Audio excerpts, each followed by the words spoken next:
Shalom. Shalom. Shalom. Call Halal Yahweh, Ba'ashem Yahweh Shai. Double honors to the apostles, the elders of GMS who rule well.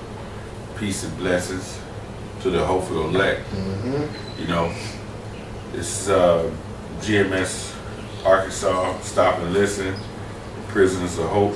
I'm down with the Prisoners of Hope. GMS Dallas. You know, we just followed the truth, man. 2017, man, the year of death. 2016 was labeled as a year to push, man. You know, so we gotta keep pushing until the Lord come back and bring that death on this society. So we're gonna keep pushing the best, you know, of our ability, you know, with the understanding we got from our teachers of these scriptures, man. That's right. And brothers are coming in, they're waking up daily. You know, you got a lot of brothers are watching videos also. And when you know, a lot of brothers are watching videos, they spirit know that this is the right thing to do. You know, you just know it's the right thing to do. That's right. You know? They just need somebody to guide them. That's what we're here for. We know it's the right thing to do, but like anything, man, give me Luke 14, 28. You got it. Luke 14, 28. You got that? What do you got? Luke 14. Right. Yeah, go ahead. Luke 14 and 28. For which of you intending to build a tower sitteth not down first and count the cost, whether he have sufficient to finish it? Come, read that again. Luke 14 and 28. For which of you intending to build a tower sitteth not down first and count the cost, whether he have sufficient to finish it? Okay, if you're trying to build a house, right, and you have a laborer, right, and you ask them, hey, you know how to build a house? Yes. How much would it cost? Right? The laborer gonna give you an amount. You know, it's gonna cost around about. So you have to have enough to build that house, right? Right? To sustain you all the way through, so you don't be caught with no money and your house not built. Right? Same way in this truth. When you come into the truth, brothers, if you're coming in or you're thinking about, hey, this is what I want to do, you have to count that cost. Part of that cost is if you have a woman, you might lose that woman because she's not going to be in the same spirit as you when you take on these scriptures. If you got kids, she might take the kids. You'll lose wife, kids. You're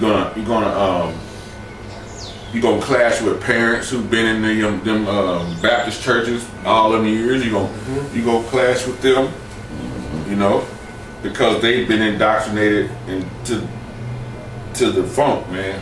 When you look at it, and it's hard for them to, you know what I'm saying, come up out of that. So you got to count that cost. You got to count the cost of you being on the highways and byways. Your boss might see you. Co-workers might see you. They come back talking. Oh, this dude preaching hate. Yep. That could cause you to lose your job. Right? Count the cost of being out on the highways and byways and having people come up scoffing against you, not knowing they're going to spit on you, throw rocks at you, pull a pistol out and shoot you, because you could lose your life doing this. You have to count all those costs, man. If I could add this, you got to count the cost of not smoking weed no more, not smoking cigarettes no more, not eating all them abominable foods. Because a lot of brothers, when you coming in, you may just think it's just pork. But as you go, and you standing out there, you listening, you hear brothers talk about shrimp and catfish. You might be the type of dude that's like, man, I eat shrimp every day. So as you standing out there listening, like the brother's going into, that's what you're doing. You should be counting that cost and understanding that once you come into this thing, now if you go back to them same behaviors, you setting yourself up for death. So you're going to be way worse than what it was before. Come. So keep reading 29. You can go read 28 again. Luke 14 and 28. For which of you intending to build a tower sitteth not down first and count the cost, whether he have sufficient to finish it? Come. Least happily after he had laid the foundation and is not able to finish it, all that behold it began to mock him. Come. And now when you lay that foundation, the foundation is the centerpiece of that house, is what keep that house strong, right? If your if that's not solid, then that house not gonna be finished. It's gonna fall, right? So the foundation is the scriptures. It's Yahweh Hashem Yahushai. It's Yahweh Shai. This is the foundation. So when you count the cost, you have to read. You're not gonna come in this thing and just say, I'm in here and wear a garment and just show up at a camp every weekend and hold a sign. You're gonna have to read. Gotta get in. You gotta read, man. That's called paying them dues. You gotta, like to say, you gotta pay your dues. You have to read. That's the only way you're gonna learn, man. And to read and pray, man. You know, and in doing that, the Lord will build that faith. Because when you fall out, man, you're gonna be talked about. Just like that house not built, they gonna ride by. Hey, dude had all that money trying to build a mansion when he should have built a 3-bedroom house. Look at it, it ain't even finished. So, you know, they don't want to go through that, man. Yeah. Go ahead. Least happily, Luke 14 and 29 again. Least happily, after he laid the foundation and is not able to finish it, all that behold it began to mock him, saying, this man began to build and was not able to finish. Go to the third one. Go ahead. Or what king going to make war against another king sitteth not down first and counsel his brother he be able with 10,000 to meet him that cometh against him with 20,000. So a king not gonna just in his mind get angry and say, hey, I want to go to war with this next king, let's go. And you know, you send 200 or 300 men out there and then they get slaughtered. You gotta, like, the king had to count that cost. Hey, I need 20,000 good men to fight against this 20,000. Right? Because it's gonna cost, war costs money too. You know? And this is when you come into this truth, this is a war that you in. You in a war of righteousness versus what? The dark side, wickedness. And them spirits on that other side, they're gonna be at war against you, man. You gotta count that cost too. That them demons gonna fuck with your mind constantly. Man. Right? And the stronger you get in the scriptures and in this truth, the more heavy them demons gonna be on you, man. You gotta count that cost too. Dealing with your mind, the spirits that you don't see. You know, get around you. You know, we had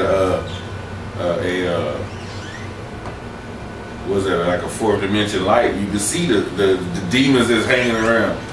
There's some in here right now over in the corner, like damn, he over there. We can't see him. Believe me, there's an angel right here standing around too, that's keeping them at bay. You know, because they want to jump in there, man. So you have to count that cost too, man, because them demons, brother, they're going to be at you. You know? Go ahead. Or else while the other is yet a great way off and sinneth and ambassadors and desire conditions of peace. Go ahead. So likewise, whosoever he be of you that forsake not all that he hath, he cannot be my disciple. So forsake all you have, you got to give up everything, man. You want to be a disciple. You can't really basically care about this world, man. You can't care about it. Disciple meaning what? Learn. Learn, yeah. People disciple. You got to give up a lot when you start learning, because, hey, it's over 1.5 million words in this book, man. It's a lot of verses in this book. Yeah. And you talking about just reading and try to remember where they at, you know, because when you start going to battle, this is your sword. When you battle with them demons out there, they might say something, and you gotta try to remember, oh no, wait a minute, let me go over here in John. Oh, hey, there's one over here in Kings, but it's a lot of verses in this book. That's right. A lot of words, so you have to, hey, this is serious, man. So you basically have to give up a lot of stuff, man. And as you give, Salaki, as you give up that stuff, the Lord is going to see that. The Lord is going to see that you working in the right direction. And as you do that, the Most High is going, that Spirit is going to continue to be with you. So as you out there, maybe you'll be out there preaching and you'll be wondering to yourself, damn, I didn't even know I knew all these precepts. That's the Spirit working with you. Yep. So as you go to, just like we talked about a physical battle, you go out there with your sword, your protection, your shield, but you don't really know what's going to happen. You do the same thing. You leave it all up to Yahweh Shem Yahushai. But I'm here to fight. You may be out there fighting with your sword physically and killing 10, 15, 20 at a time. And you saying to yourself the same thing. Damn, I didn't even know I could do all this. Okay. You got to have that faith that the Most High is going to watch over you as you out there preaching. Luke 9:62, and Yahushua said unto him, no man having put his hand to the plow and looketh back is fit for the kingdom of the Most High Yahweh. Said no man put his hand on the plow and looking back is fit for the kingdom, man. So when you come into this truth, you in it. This is the plow, man, the word. Right? If you walk away from this, the Lord said you are not fit for the kingdom of heaven, man. You know, you're down this side and come back. Right? And when you plow in a garden, when you plow, the reason why you plow is to break that ground up so you can put the seed in there where fruit can grow for you to eat and sustain. Right? Sustain your health or certain foods, your mind. But if you run that plow and you get tired and you don't hit that ox to make him pull, he just gonna stand there. Right. And then ain't nothing gonna get broke up. And then when them seasons go, ain't no fruit gonna come up. You won't be able to eat. So that's why it's real important when you come in here. This is the food. This is food right here, man. This is food. This is water. This is the plow. You gotta keep staying in this truth, man, where you can sustain to the end. That you be able to eat in the end, man. That's what it's all about, the end, man. Yeah. You know, you had something in the pocket, man? Yeah, Con. As the brother's talking about, one thing that we need to do, whether you standing outside listening or already in, you gotta put off that weak nature and take on the spirit of Yahushua. As Yahushua was out dealing in his life, that's the spirit that you want to take on. And I'm gonna read this, 2nd Ezra 14. I'm gonna start at verse 11. For the world is divided into 12 parts, and the 10 parts of it are gone already, and half of the 10th part. And there remaineth that which is after the half of that 10th part. Now that's to say, it's the time that we're in the end, because this is Ezra saying that all of that time is already passed. So you know in this time now, this is the end. Verse 13. Now therefore, knowing that all this time is past, now therefore set thine house in order, and reprove the people. Comfort such as them as be in trouble, and now renounce corruption. Let go from thee mortal thoughts. Cast away the burdens of man. Put off now the weak nature. Verse 15, and set aside the thoughts that are most heavy unto thee, and haste to flee from these times. And that scripture, to me, I always read it, it always tells me the same thing. Hey, put all that BS to the side, your woman, kids, all that stuff that might be trying to pull you back into the world. And as you standing outside in front of the camp, your mind might be thinking, damn, these brothers out here doing it, but I don't know if I could just leave my woman. I don't know if I could just not see my kids. Well, guess what? We all going through that.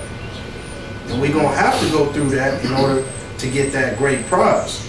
So you got to put off all of that stuff and come and be a part of Yahweh Shem Yahushua. Let me get this real quick. Hebrews 10:38. Now the just shall live by faith, but if any man draw back, my soul shall have no pleasure in him. That's plain right there. Now get Hebrews 6 and 4. I think so. 6 and 4, I think, where it says, and taste of good gift. Yeah, I got it. Hebrews 6 and 4, it is possible. Come. Hebrews 6 and 4, for it is impossible for those who were once enlightened and have tasted the heavenly gift. The heavenly gift is this knowledge, wisdom, and understanding, right? Because, everybody that's in the truth, we were once 2/3, right? Mm-hmm. And the Lord see fit to, hey, I'm gonna show this brother the knowledge, bring him in, let him taste this good, this good food right here, this good drink. Go ahead. And had tasted of the heavenly gift and were made partakers of the Holy Ghost. And made partakers of the Holy Spirit. Go ahead. And have tasted the good word of Yahweh and the powers of the world to come. See, we tasted the good word, learn the scriptures. He's showing us what's to come, the kingdom. He's showing us this destruction to come, right? Mm-hmm. He showed us what's going to come with martial law, the chip. He showed us things to beware of, man. He showed us, hey, if you stand firm in this foundation right here, I'm not going to let none of that harm you, and you're going to get the kingdom right away, man. That's right. You ain't going to have to die to get it, Mm-hmm. Well, some going to be martyrs, but, Go ahead. Verse 6, if they shall fall away, to renew them again unto repentance, seeing they crucified to themselves the Son of Yahweh Bashar fresh, and put him to an open shame. Put him to open shame. You want the Lord to come back and die on the cross again. You want to fall out, and you want him to come right back down and get on the cross again, and die for you again, which he's not going to do. Mm-hmm. So if you fall out, then that's basically, That's it. that's it. I got a quick precept for you. Hebrews, where was you at? 6 and Four. I'm 6. gonna read this. Hebrews 10 and 26. For if we sin willfully, after that we have received the knowledge of the truth, there remaineth no more sacrifice for sins. Yeah. And that's, I could keep reading, but that's really the point. That's it. Yeah. You in the truth, and you built your foundation on a lot of good breakdowns, but you couldn't shake off adultery. Ain't nothing else that could save you. Yeah. That's it. It's a done deal for you. Hey man, we can end with that. That's Gotcha. beautiful. Right. Hey man, with that, we're gonna give all praises to Yahweh, Shem Yahweh Shai, double honors to the apostles, the elders, the GMS who rule well. Hey, peace and blessings to the hopeful elect. Hey, this is GMS Arkansas. Stop and listen, man, with the prisoners of hope, Dallas, Texas camp. Hey, once in Shalom. Shalom.